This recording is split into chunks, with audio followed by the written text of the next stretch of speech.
with me? Okay. Now, something else happened here. Along the way, in playing with these three models, turn the hopper and pull out skills and drills.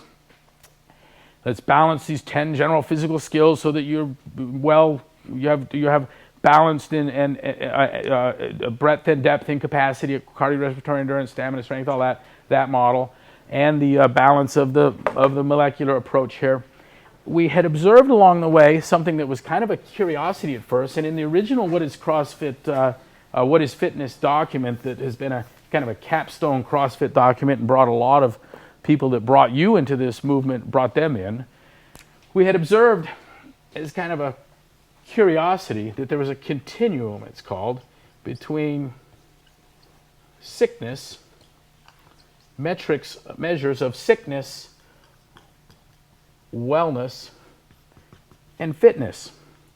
That is, we had observed that if I could quantify any measure, if it was truly a measure that I could put numbers to, of it was something that would be of interest to, say, a physician or an exercise physiologist, potentially, whether they're interested or not, I guess it's true. What we'd find is we'd sit well ordered in this pattern. Let me give you examples. Let's look at body fat, okay? You understand that if you're 40% body fat, that's considered pathological. You've got a problem. You're morbidly obese. There's some numbers floating around. I don't know what they are. 15% make it up. Every community seems to have a different one. That's well or normal. 5% is more consistent with what you'd see in an elite athlete. Bone density, same thing. There's a level of bone density that is pathological. It's osteoporosis or osteopenia in the early stages. There is a value that is normal. They say, yes, you have normal bone density. We find gymnasts with 3 to 5 times normal bone density. I can do this with resting heart rate, with flexibility, with all of the 10 general physical skills. Even some subjective things where we can put numbers to it through analytical methods like mood state. There's a sense of well-being that's normal. The athletes are a different breed altogether. They kind of hang out with Superman complex. And then there's the depressed. I do not know of a measure, even something loosely obtained through like subjective kind of analytical psychological methods. I do not know of a metric that runs counter to this. This led us to believe that fitness and health were varying different measures of the same reality. Suggested that rather strongly. And so we were on the road lecturing, and we're dealing with these 3 operational models and this 4th curiosity. Weren't sure what this 4th piece, what its significant quite was or not. But we did understand this, that if there's anything in your lifestyle, in your training regimen, in your recreational pursuits, take that broadly, if there's anything in your life that has one of these metrics moving in the wrong direction, I want you to seriously entertain the possibility you're doing something profoundly wrong. Because what we find when you do CrossFit, when you're doing constantly varied high-intensity functional movements and eating meat and vegetables, nuts and seeds, some fruit, little starch, no sugar, and getting to plenty of sleep every night, that we don't have this specter of what we would call side effect. I don't have, wow, everything's getting great, but this one value is just going the wrong direction and quickly. And that is not the exception, but is the rule is to be expected with medical intervention. So your physician might have a plan for you for body fat, but it might reduce your bone density or your muscle mass. And it may be that your doc has a solution to your cholesterol problem, but the drug gives you a stroke. That happens, has happened, still is happening. And we didn't see that phenomenon. We didn't see like, wow, everything's been great, except this one thing went to shit since we've been working with you. Never saw that. And so we knew there was something significant here. We knew that this could be kind of another test in assessing what you were doing. And I was watching Pat Sherwood struggle with the presentation of this in Brooklyn back in November. And he was doing a brilliant job, but then I was like, as it was coming, I go, man, this is the fucking part I hate, is trying to explain how these 3 models interface with this bit. And this was important enough to us, again, because it showed that fitness and health seemed to be varying degrees of the same reality. Not different facets, but just different measures. lousy value, good value, and excellent one. And we didn't want to get rid of it, but we needed it in there. And where it logically tied in, we weren't quite seeing, and we were going on with this, and I'm watching them hit this thing, and all of a sudden it just came to me in a flash, and it looks like this. And if I apologize for anything technical that might be here, but the problem lies with me, not you. I'm going to try and draw here.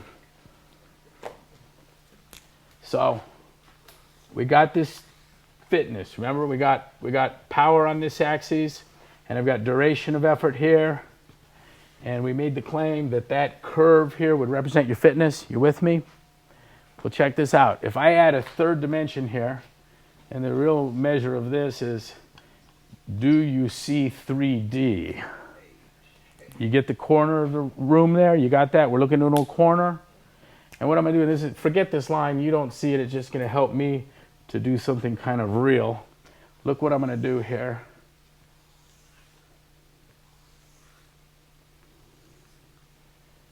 Can you see that?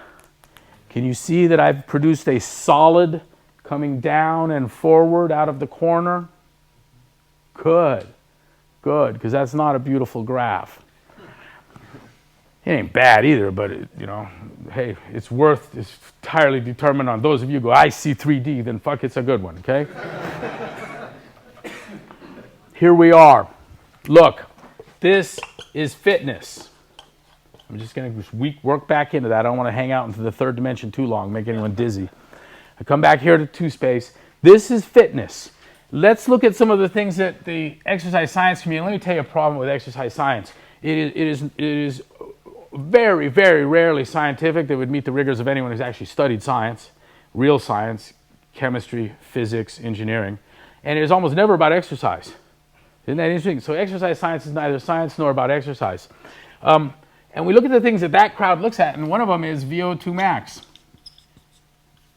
I'm going to tell you right now, you hear anyone talks too much about VO2 max, I'm going to tell you they're very likely not doing science and do not understand exercise. That's just a fact. It's a dead-end bullshit thing. VO2 max, let's take lactate threshold, and let's even look at something like this isn't bullshit, strength. Here's what I'm going to tell you. These things are correlates, maybe components, but absolutely, positively subordinate to what happens here. To wit, who would take an increase in VO2 max for a decrease in work capacity across broad time and modal domains? Let me tell you what that translates to. When we hook you up to the tube and pinch off your nose and run you on a treadmill, man, you're using more air than you ever have before, but you're going to lose the race. Lactate threshold. I'm going to improve your lactate threshold, but you're going to get choked out in your fight because of a lack of work capacity. Is that a good deal? Okay? If you're winning, if your performance is there, if you can demonstrate high levels of fitness, I don't really care about these things. That being said, let me tell you what we've been doing at CrossFit. By using constantly varied high-intensity functional movements designed to elicit a broad channel inclusive fitness, a fitness that would protect you from the unknown and the unknowable. By looking at a curve like this, what we found is that we have made very significant improvements in these things in almost every athletic community without ever looking at them. And I'm going to tell you, and I can make a list of hundreds of these things, and no one has ever produced a great athlete by taking those things one at a time and building back up to something that looks like an athlete. Doesn't happen, doesn't work that way. The only place that works is hanging out in a university, avoiding athletes and coaches with a tremendous effort, getting a bunch of silly little bullshit degrees to your name, generally non-science degrees, and feeding off the public, eating out of the government trough. It'll work there, but not in the real world, sir. So those can all be components of... They are correlates, that is, you're somehow connected by mechanisms not understand, or they are components, essential, but the bottom line is they are subordinate, that I'm not going to develop fitness by advancing them. I'll let those nuts measure them and go, oh, geez, how are you doing that? They tell me they're important. I say they're not. Then they find out that I can move them better than they can. I can move them best by working constantly varied high-intensity functional movements, doing things that look like Fran, Diane, Helen, turning fitness into sport, by working with fixed workloads and trying to minimize the time, by making every workout a competitive effort amongst a cohort. And when I do that, what we find is that these metrics do spectacular things, but fuck them, I don't care. What happens is I'm maximizing the area under the curve. Now let's go back to 3D. Here's the shocker. This piece here is fitness. This here, this is now, I hope you see, is a three-dimensional solid. That's health. It's health.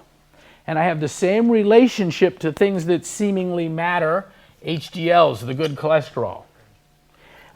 Ejection fraction, how much blood the heart can empty in each pump. I can play this game all day long.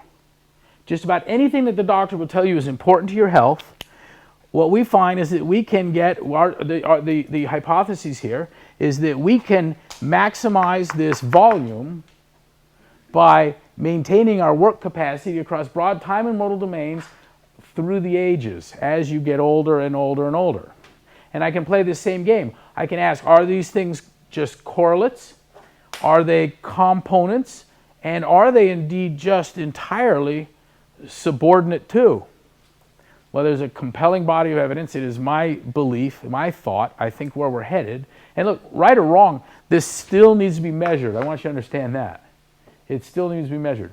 But I'm of the opinion that health, that this volume will be maximally held by maximize your area under the curve and then hold that work capacity as long as you can. In other words, eat meat and vegetables, nuts and seeds, some fruit, little starch, no sugar, learn and play new sports that will CrossFit in 100 words or less, do the constantly varied high-intensity exercise throughout your life on a good diet. And that will buy you more health than will trying to, I'm going to fix my cholesterol, I'm going to improve my bone density, you know, and likely the medical approach here would be pharmaceutical intervention. So I'm going to take a drug for my cholesterol, I'm going to take a drug for my bone density, I'm going to take a drug for not sleeping well, and I am of the opinion that it's a failed approach, much as this is a failed approach. And it makes sense to me that if I'm really interested in maximizing this solid, I would take the two-space model and hold it as high and for as long as I can. But let me ask you this. Suppose you think good cholesterol is really important, HDLs, and I want my HDLs up, and I'm going to really focus on an HDL guy, okay? Suppose I had a guy who at 90 years old has 65% of the work capacity he had when he was 25, which was also in about the top 5 percentile of all people your age. And now at 90, there's not 1 in 1,000 your age. In other words, here you are, 90 years old, you're running up and down steps, you're successfully engaging the ladies, and if someone tries to take your wallet from you at the ATM, you're going to fuck them up, all right? And you're 90. You picture the guy? Okay? Suppose I tell you, yeah, but he's not in good health because his HDLs are high. Would you right then and there go, hey, I tell you what, man, you can have my wallet and my dick won't work when I meet the ladies and I need help getting up and down the steps, but my cholesterol is fucking beautiful. Do you want that deal? Of course you don't. Of course you don't. Of course you don't. I can look at even longevity, even this single axis here. Is the goal to live forever? Or is the goal to maintain as much functional capacity for as long as humanly possible? Theodore Dalrymple is an editor for the Wall Street Journal and a physician that's a pseudonym for who knows what his real name is, doesn't matter. He's famous as Theodore Dalrymple. But he says that the overwhelming majority of the increases in longevity that occurred over the past, in the modern era over the past few hundred years, that medical science can take almost no claim for it. That it can almost be attributed, all of it, to hygiene, sanitation. He also says that the way forward, the big gap, the big improvements are not going to come through a pharmaceutical intervention, not through surgery. The MDs aren't going to provide. He says it's going to come through fitness. That's what's going to do it. He's looking at exactly what we're looking at from a very different perspective, from the perspective of a physician who's in a great position to understand what I see is deficient in trying to take chemopharmaceutical intervention to fix these components or correlates, these subordinate measures, and think you're going to build back up to a good life. If I look at longevity alone, there's an instant problem here. Can you imagine if this curve, if this blanket, as it will, is coming out of the corner, if it goes way low, so you never have any work capacity, but it stretches out to 200? Is that a life that any of you want? I'm not here to say yes or no. I'm not here to say that. What I am saying, I'll tell you, my personal view is a resounding fuck no. But that's for everyone to determine. That's a normative kind of thing. We're not talking science when we're talking about that. But let me tell you this: it is imperative, it is essential for doing science, for making meaningful assertions, that it be measured this way. The metric is important, not what outcome you'd like to see. I have this fear that someday medical science is going to get average life expectancy to 150. And yet it's still at 75, you go into the nursing home and they're wiping your fucking ass and feeding you with a spoon and you're watching Oprah all goddamn day long, for 75 years. That to me was like dying at 75 and going to hell. And if someone wants that, there'll probably be a time and place where that can be arranged, but it's not what I'm looking for. And it's really not what CrossFit's about. This is about vitality, it's about capacity. Capacity. What can I do? Getting things done. And what would that be? Stop someone from taking my wallet at the ATM, successful engagement of the ladies, right? And to be ambulatory. I want to go up and down the steps, man, without help. What we have here is a unification of fitness and health. It was hinted at by this continuum. Remember the values, everything sat well ordered, where the normal or well values sat between the pathological and the fit. That, by the way, that continuum also tells me something else. If you are fit, you have a whole bunch of qualities: blood pressure, cholesterol levels, bone density, resting heart rate, body fat, that before you can become pathological, you'll have to be well. It tells me that fitness is a hedge against sickness, with wellness as an intermediate value. That's how profound it is. Questions? The exercise science community, that people neither doing science nor exercise, they're of the view that these are entirely different worlds, cannot be bridged, cannot be unified. Look, whether there's fruit to it or not, I'm going to tell you right now, here's a metric that proves otherwise. What significance comes will remain to be seen. But if we are going to develop a science of exercise, and CrossFit is leading the world in that, if we are going to, we've got more scientists, PhDs, MDs, trainers, coaches, athletes, and more money and greater reach than any organization in the world today studying fitness, doing fitness.